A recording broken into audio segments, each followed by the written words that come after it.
Este programa é livre para todos os públicos.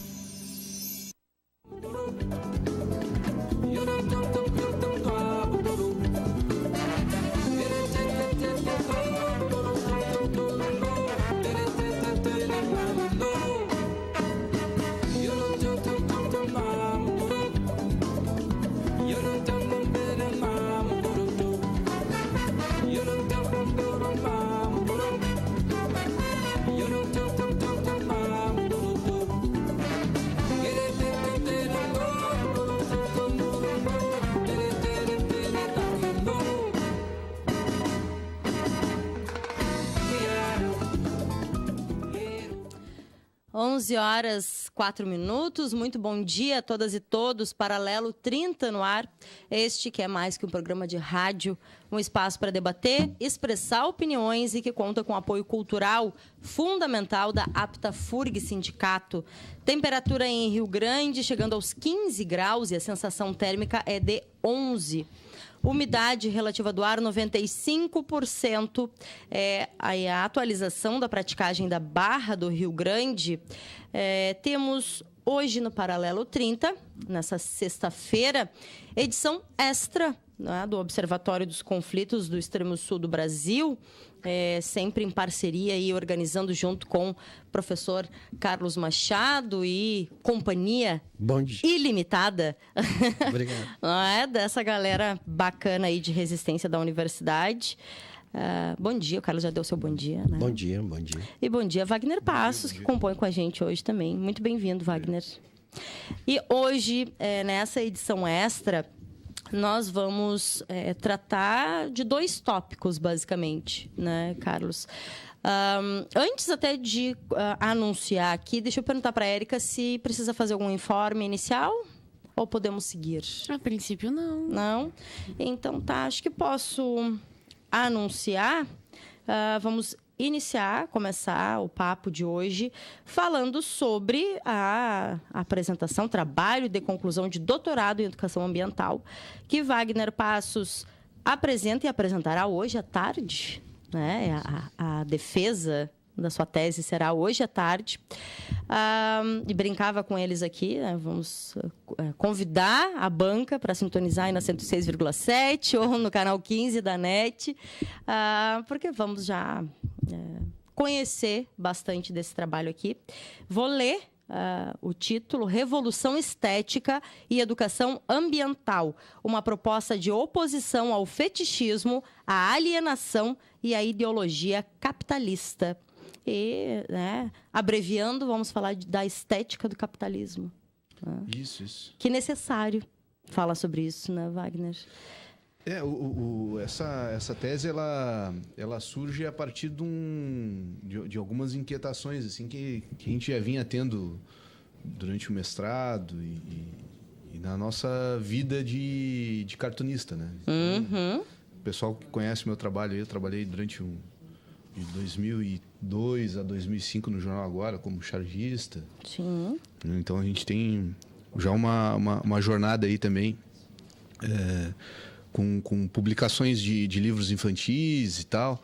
E já faz 4 anos que nós temos na Feira do Livro da FURG a Banca da Usina das Artes, né? Que é uma proposta, é um coletivo de publicação independente. Então, nós levamos material de vários autores de Rio Grande, de Pelotas, né? E isso que é uma coisa que mexe, né? Junto, porque o que acontece, né? Essa questão da estética do capitalismo, a gente vinha debatendo, assim, já faz anos que eu e o Carlos, lá em 2012, a gente fez a primeira edição do Jornaleco, né? Foi um xerox, esse aqui é o jornal que nós fazemos lá no Observatório dos Conflitos, né?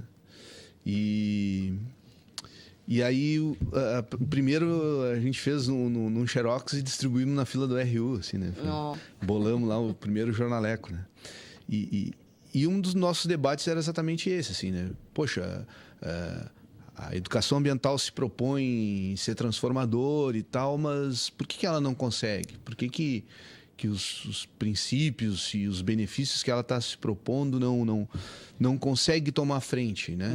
E como a mídia em si, né, ela constrói, e agora com as redes sociais muito mais, quando todo mundo achando que as redes sociais eram democráticas, vem lá a Cambridge Analytica e mostra que o Facebook é altamente manipulado por algoritmos e tal.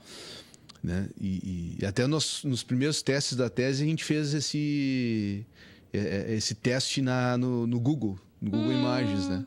Então até quem quiser fazer um teste, a gente colocava assim, mulher bonita ou homem bonito e pedia as imagens para ver o que aparecia, né? Então aparecia as pessoas brancas, né? Sempre dentro de uma estética de beleza que a gente começou a questionar.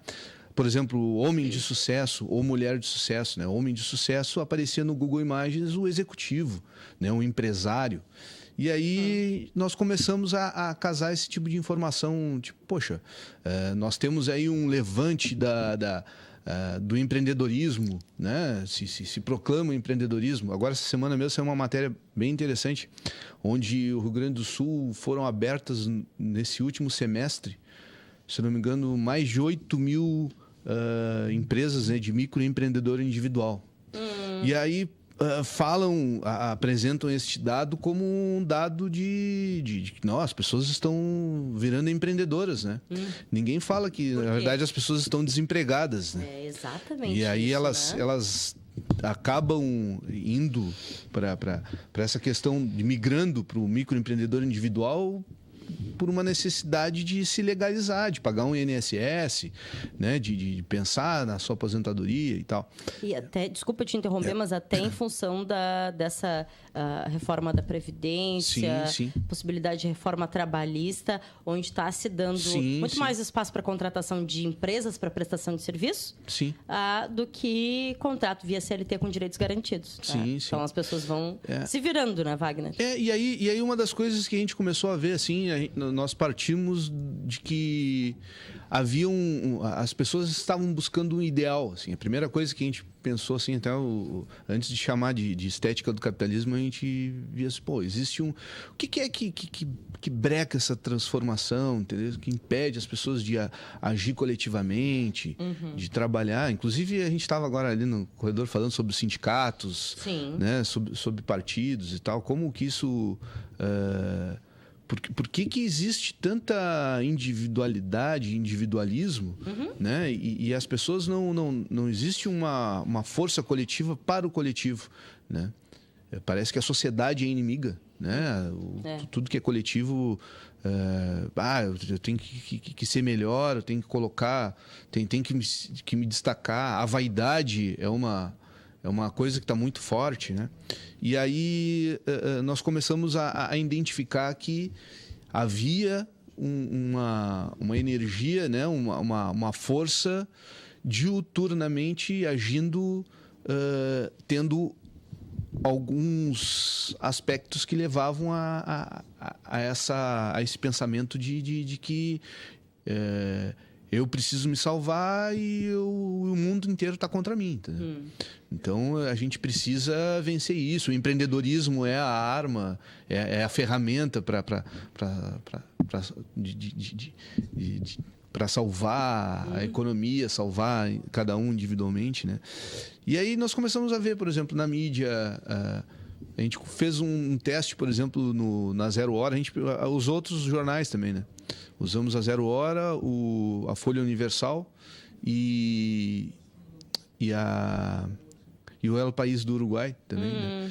Para observar algumas coisas que alguns autores já vinham falando, né? A gente tem um autor, os dois autores base aí, que é o Dardot e o Laval, que ele tem um livro novo que é a Nova Razão do Mundo, que falam disso, né? Que o neoliberalismo, ele não é só uma questão econômica, né? Ele é uma questão... está sendo colocado para nós como uma ação de existência, né? Nós, a sociedade em si, né? Ela está trabalhando para que cada um seja responsável por as suas ações e tal, né? E que algumas situações não podem ser criticadas. Então, a partir dessa observação da estética do capitalismo e tal, de alguns itens, a gente fez 2 levantamentos, né? Porque a gente fala revolução estética, né? E aí o Carlos chegou para mim um dia e disse assim, cara, se tu vais propor uma ideia de revolução estética, tu tens que provar para nós que existe uma estética que é o que tu estás querendo contrapor. Bacana. Né? E aí a tese é essa, né? É a existência de uma estética do capitalismo.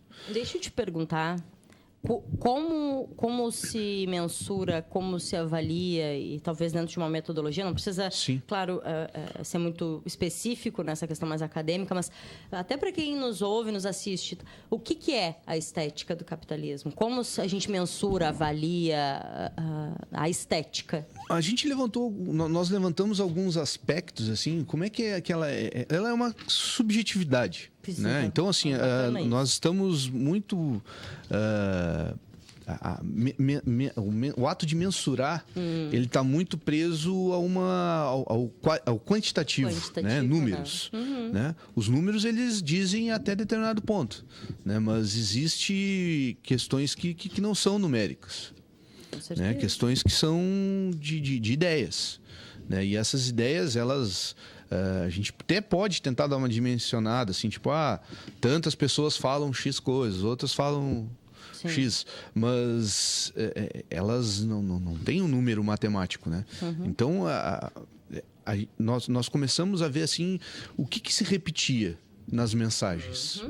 Né? Quais são as mensagens? O que está querendo ser dito ali naquela propaganda daquele jornal? O que a capa da Zero Hora destacou, por exemplo, né? Para poder dizer que ali existe um direcionamento. Então, muito isso que nós falamos, assim, a gente que trabalha com mídia, né? Poxa, por que os jornais, tu liga o Jornal do Almoço mesmo, é meia hora de tragédia, né? E escândalos políticos e tal, né? Coisas boas não aparecem, então parece que elas não existem, né?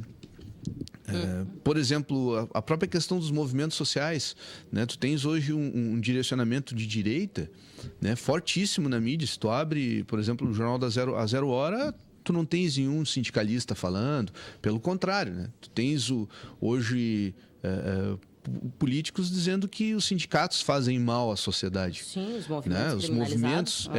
E aí, dentro desse direcionamento, tu começa a ver um padrão. E aí nós chamamos a estética do capitalismo de estética burguesa padronizada. Porque a forma de mensurar ela foi a partir de padrões que se repetiam nas mensagens. Né? De individualismo, né?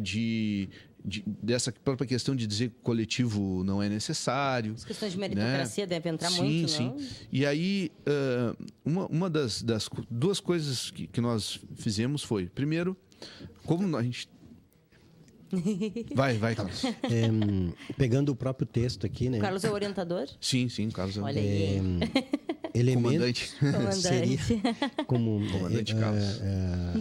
Elementos que moldam o inconsciente coletivo, o senso comum a partir da produção, reprodução e repetição de um padrão sensível para o capitalismo, o qual chamamos de estética burguesa padronizada. Ou mais, a estética burguesa padronizada integra a cultura de massa, o marketing, um dispositivo de criação do fetiche e, consequentemente, da alienação, condiciona o existir humano ao consumo e sua contínua promessa de qualidade de vida. O acesso a esse consumo por meio de um trabalho condicionado às imposições insalubres para a sociedade e o trabalhador é a garantia de baixo custo e consequente maximização dos lucros pelas grandes corporações capitalistas que controlam e barganham com políticas e o Estado, facilidades e a deterioração social das cidades, regiões, até mesmo de países, para manter essa estrutura e ideologia. Ou, mais diretamente dizendo, podemos dizer, ser a estética, o conjunto de princípios expressos conforme determinado ideal, padrão de beleza e concepção de belo, expressão e concepção de verdade padrão que se materializa em ideais, nos corpos, na orientação, a reflexão sobre a beleza, as artes, um determinado regime estético, conforme o Rancière. Mas, de outro lado, e ao mesmo tempo inclui também o seu contrário, como expressão e concepção produzida desde a partir das relações sociais desiguais e de partilha do sensível como dois lados de uma mesma moeda. Né? Depois tem... Até uma das coisas assim que foi forte para mim, assim, nessa questão de motivação para a tese, né? Minha formação é em administração. E eu Sério? Não sabia disso. Sim. Eu sou formado em ciências contábeis e em administração. Não sabia disso. Eu tinha praticamente certeza que tinhas passado pelas artes. Não. Eu sou aluno turista da artes. Bacana, tá bem. Mas a minha formação é em administração. Então, essa questão do marketing sempre foi muito forte. Assim, eu sempre vi isso e trabalhei isso, né? De ver como que funciona, por exemplo, a criação de uma propaganda, né? Existe toda uma construção por trás, existe pessoas altamente capacitadas, especializadas ali para uma mensagenzinha que sai em 30 segundos na televisão. Sim. Né? Então existem mensagens ali, e aí a gente brinca essa questão da mensagem subliminar ser uma coisa muito da teoria da conspiração e tal, né? Mas isso foi altamente utilizado na Primeira Guerra Mundial, para os Estados Unidos entrar na Primeira Guerra Mundial, isso foi altamente utilizado pelos nazistas, isso foi altamente utilizado a própria questão de como esses elementos estéticos eles despertam sensibilidades, né? E sentidos, e aí são construídos sentidos. Sim. Né? Tipo, tu olha uma flor, poxa, aquilo ali te dá te causa alguma coisa, né? Então é mais ou menos nesse sentido. E aí como a nossa tese é em educação ambiental, né, e a gente estuda muito isso, uma das coisas que foi bastante interessante foi constatar, por exemplo, que duas das maiores empresas do Brasil, a Petrobras e a Vale, elas se encontram entre as 50 maiores poluidoras do mundo. Né? E nós sabemos aí o que aconteceu lá no Rio Doce e tal, né? Todo o problema da Samarco. E aí nós fomos buscar informações sobre o marketing dessas empresas, como que elas transmitiam esse marketing.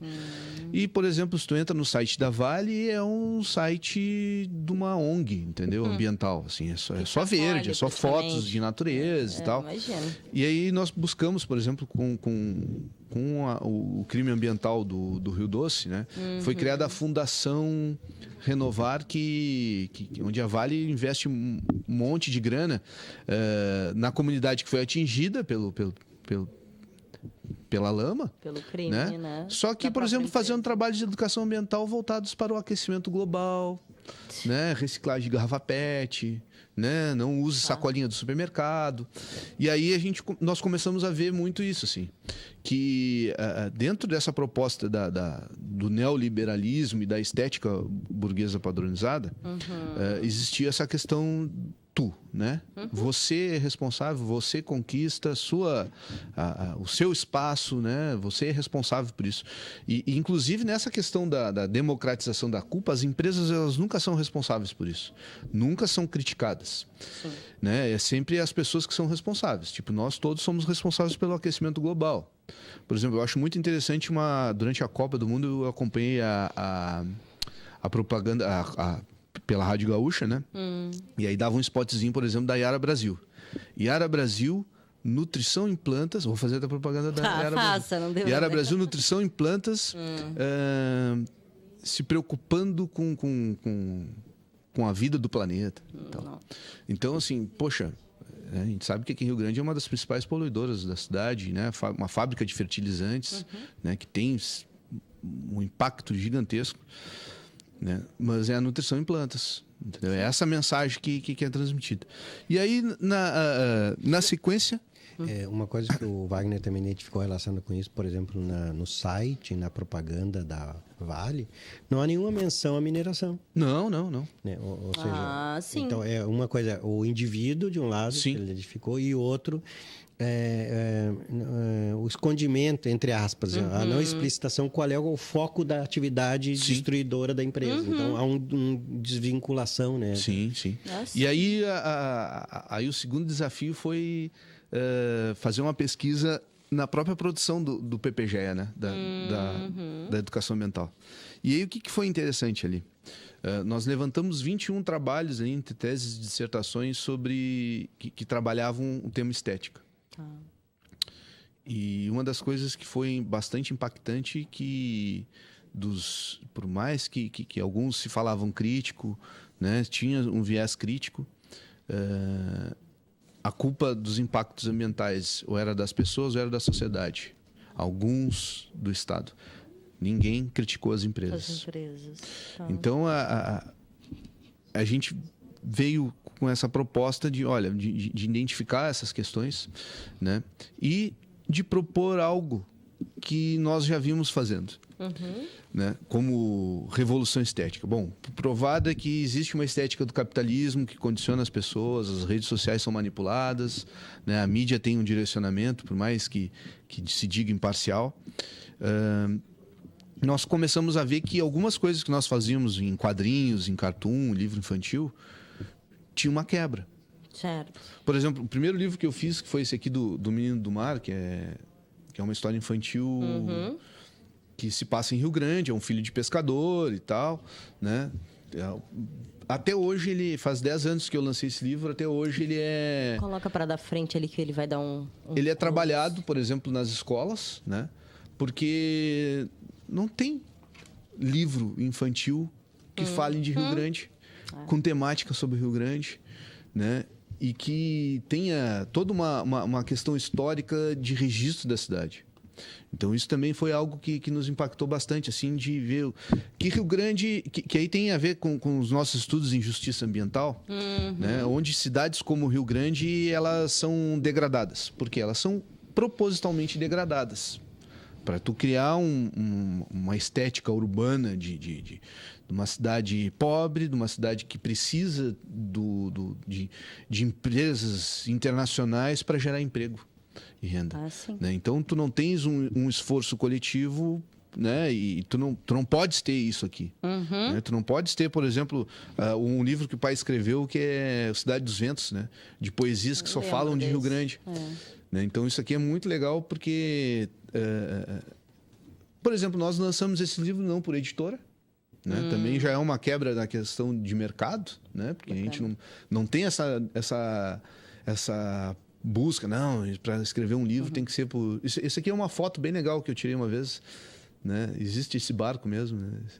Filho do Mar. Foi exatamente essa. E isso que nós propomos a partir do Rancière, do Augusto Boal, do Pablo René Esteves, que é um professor que é cubano, que já teve pela FURG aqui, né? E do Guattari, essas quebras, né? A própria questão da revolução estética fala isso, assim, bom, a gente precisa partir do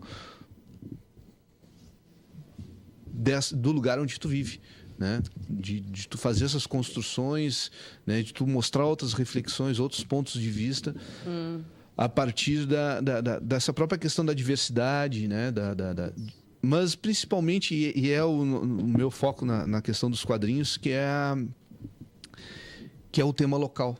Né? Sim. Que é trazer isso para as pessoas de forma que seja valorizado, de que a cidade seja vista por num outro ponto de vista que não é esse da cidade degradada, né? A ex-cidade do Polo Naval, né? A ex-cidade do... Não, existe uma potência em Rio Grande que precisa ser percebida pelas pessoas para que elas não se permitam ser manipuladas nesse sentido, né? A gente estava falando antes na questão política ali.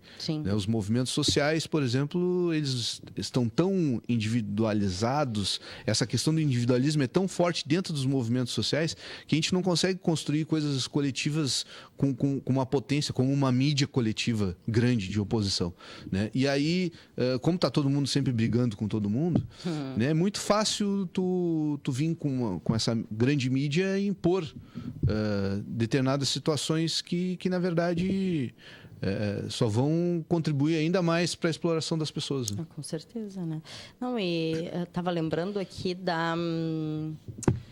Eu não vou lembrar agora, não é Rio Grande HQ, mas aquela, acho que foram 2 edições Saiu 3 da HQ, plataforma HQ, isso. Plataforma HQ, ali tinha uma com histórias proposta de Rio Grande, né? Sim. Não lembro, tu teve em Tive alguma... nas duas primeiras, né?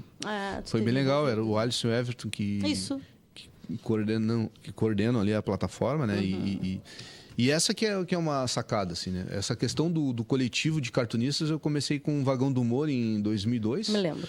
Né? E foi muito legal, porque até então essa questão do coletivo não tinha. Né? E ali surgiu uma proposta. O Carlos tinha umas ideias aí. Pois é, 1128. Não, é só para destacar uma coisa do Wagner e do que a gente tenta fazer no observatório. Ou seja... Ótimo. De que o que a gente pesquisa, busca refletir, é partindo dos conflitos e dos problemas ambientais. Ou seja, desde a realidade conflitiva, diversa, antagônica, né, da prática, da materialidade, pensar, abstrair, construir as reflexões. E, por mais abstrata que pode ser o título que o Wagner, da tese dele e da reflexão dele, eu gostaria de enfatizar que tudo isso só foi possível partir por causa que tem essa prática expressa nesses livros que o Wagner está comentando, nas oficinas que ele vem fazendo, nas exposições durante o EDEA de cartoons, o Tá Engraçado.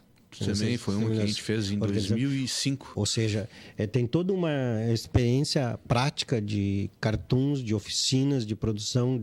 Ele não falou, mas eu vou falar, que esses livrinhos aqui, inúmeras escolas convidaram ele para falar sobre o livro e fazer oficina com as crianças, a partir dos livros. Então, lembro que a gente vê isso faz bastante tempo, assim, acontecendo já, né? Isso, e desta prática, desse vivenciário, que foi possível pensar a abstração dessa revolução estética e da crítica à estética padronizada do capitalismo. Ou seja, como é que eles produzem? E, a partir disso, pensar como quebrar, como abrir fissuras, como aproveitar esses resíduos para pensar e ir produzindo outra coisa. Esse livrinho aqui o Eclipse é sobre a história do lançamento dos foguetes da NASA no cassino, né? Então, todo feito à mão. Por exemplo, né? Toda a capa, isso, e nós, na Feira do Livro da FURG, assim, tem sucesso. E normalmente quem compra são pessoas que não são leitores de quadrinhos. Né? Mas aí que a gente vê a potência desse material, sem depender de uma editora, sem depender da Globo, sem depender...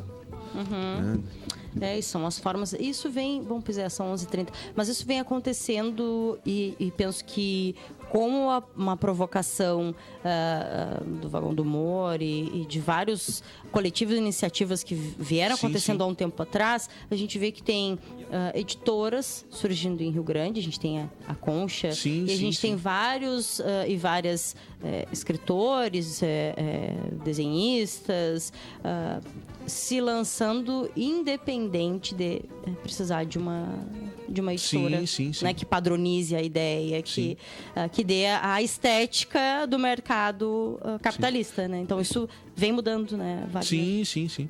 É porque eles essencial, não... né? Até, inclusive, esse livro aqui, eu fui lançar ele, na verdade, quando surgiu um programa do governo, acho que em 2008, de desenho animado, eu ia apresentar ele num projeto de desenho de animação para a TV Brasil. E ele não passou porque se tratava de um tema local. Entendeu? Tinha que ser temas universais. Então é aí que a gente vê que é a padronização, né? Padronização. Tá, olha aqui, ó, a gente tá ouvindo Gilberto Oliveira no fundo, que é a nossa trilha Brasil a Cuba. Nossa trilha do Paralelo 30. 11h32, precisamos ir para o intervalo. A gente volta no segundo bloco. Isso. E fala mais, ouve mais vocês. Tá bem? Vamos lá.